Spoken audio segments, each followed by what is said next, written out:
Bom dia, pessoal. Tudo bem? E aí? Como estamos? Cansados de ficar em casa? Ou não? Então, galera, vamos trabalhar hoje Geografia 2, o que corresponde ao capítulo 11 do volume 3, que fala um pouquinho sobre a América do Sul e a divisão regional, tá? Antes da gente iniciar, a gente tem que entender o porquê se regionaliza, o que é uma regionalização, tá? Regionalização nada mais é que a divisão do território por características comuns, tá? Então, cada território tem a sua característica, cada espaço, cada estado, cada país tem a sua característica e isso é identificar e regionalizar. Agora, por que a gente regionaliza? Para melhor administrar, tá? Então, essa questão da regionalização, essa divisão regional está totalmente voltada para a ideia de melhor administração, tá? Agora nós vamos fazer um panorama econômico da América Latina, para que vocês entendam alguns processos que aconteceram na América Latina para que ela se subdividisse ou dividisse da maneira que é hoje, tá? A América Latina tem estruturas econômicas coloniais fundamentais, tá? Que se arrastam até hoje. E essas estruturas coloniais que se tornam fundamentais, elas estão pautadas na exportação de produtos primários que sobreviveram às independências, né?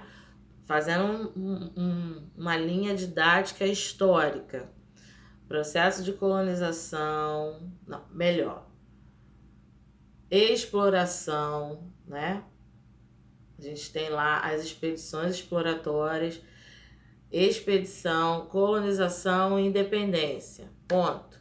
Quais foram, qual foi a fundamentação econômica desse período que conseguiu ultrapassar ao processo de independência? Cada região tem a sua característica econômica diante desse traçado histórico, tá? Nas primeiras décadas do século XX, alguns países industrializados e nos dias atuais o subcontinente se transforma de acordo com o impacto da globalização, tá? As estruturas coloniais podem ser abordadas de acordo com cada povo que colonizou determinadas áreas. Alguns países foram colonizados por franceses, outros países foram colonizados por espanhóis e outros por portugueses, tá? Os colonizadores chegam à América Latina e inauguram uma longa história de exploração, como eu falei anteriormente, né, do chamado subcontinente, transformando em grande fornecedor de matéria-prima para o mercado europeu, tá? Então, os colonizadores da Europa, né, vêm, portugueses, franceses, espanhóis e tal, vêm para cá, para esse lado de cá, para poder explorar o território e fazer com que o comércio europeu fique mais intenso, né? Forneça mais lucro, que tenha um acúmulo primitivo de capital maior, beleza? A industrialização, porém, diante de todo esse processo colonizador,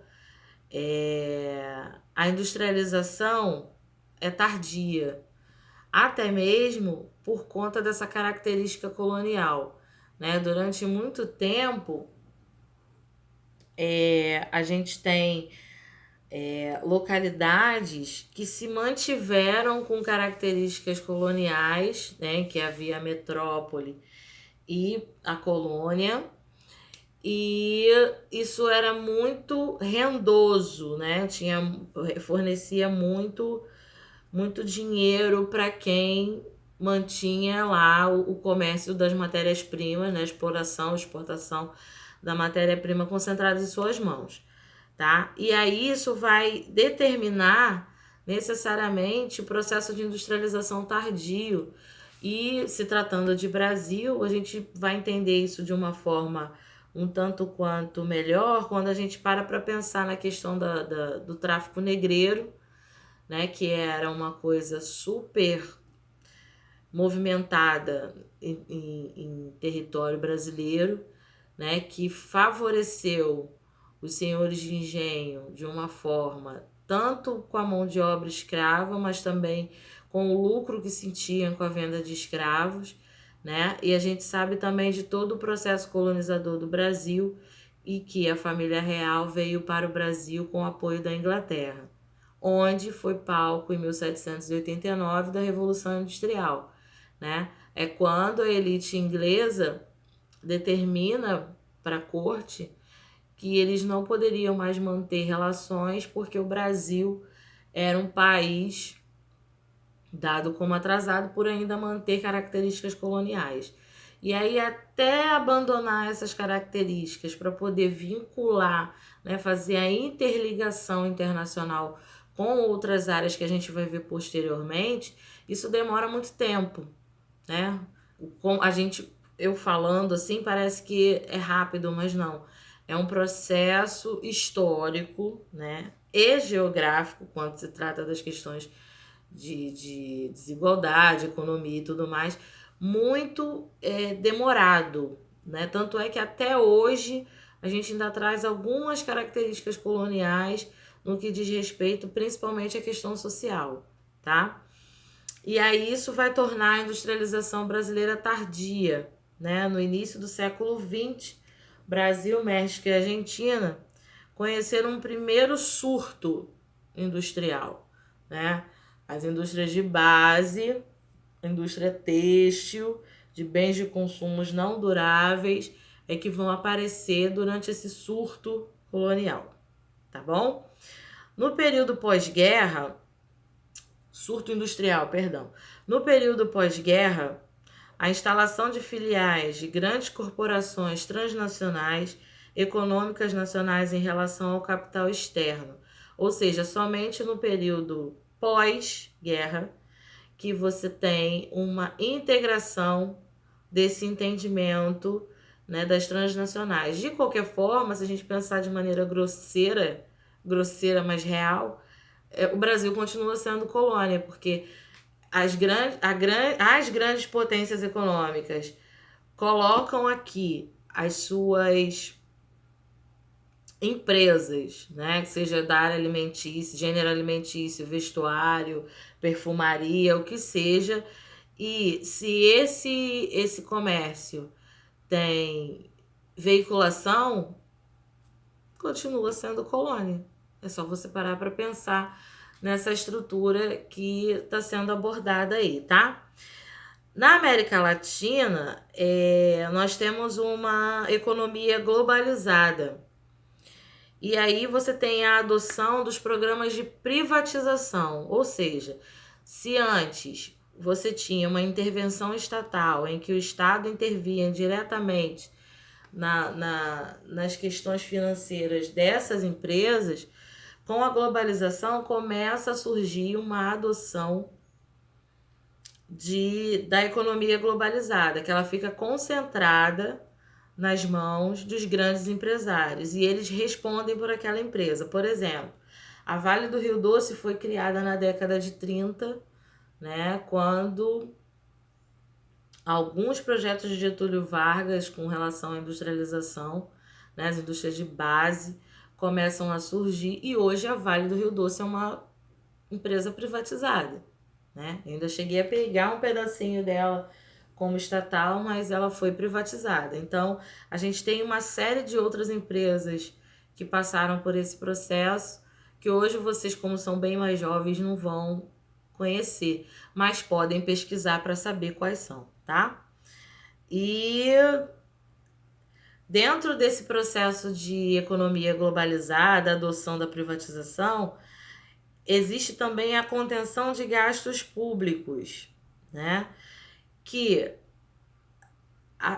como tem a intervenção do Estado, o Estado, como intervia nessas empresas, tinha um gasto direto, né? Quem custeava não só funcionários, mas também a movimentação dessa empresa era o Estado, né? O Estado enquanto instância pública.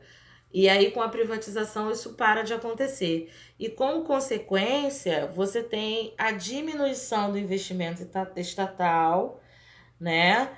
E políticas sociais não acontecem ou diminuem muito, dependendo da área. E nos setores de infraestrutura, o Estado também não investe mais, né? Isso tudo fica a cargo da empresa que assumiu, né? Do grupo que assumiu essa determinada empresa. Tudo bem? E aí nós vamos falar também sobre essas estruturas econômicas, né? Que a gente tem todo um processo pautado na colonização, e isso vai inevitavelmente gerar uma outra forma de estruturação dentro do que vem a ser economia para a América Latina, tá? Dessa questão, vocês podem observar que a história está totalmente pautada no que diz respeito à construção da geografia, né? E aí a divisão regional vai se dar de acordo com o processo econômico necessariamente.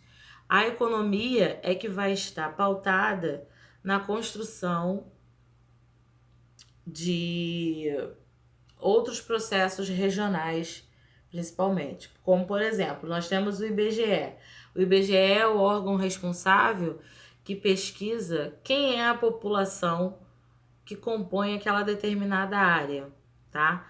E isso vai favorecer diretamente a questão da construção regional de cada parte da América Latina, tá bom? Bom, pessoal, é isso, tá? Qualquer coisa, qualquer dúvida, é só me procurar, estou inteira à disposição, beleza? Beijo para todos, fique em casa.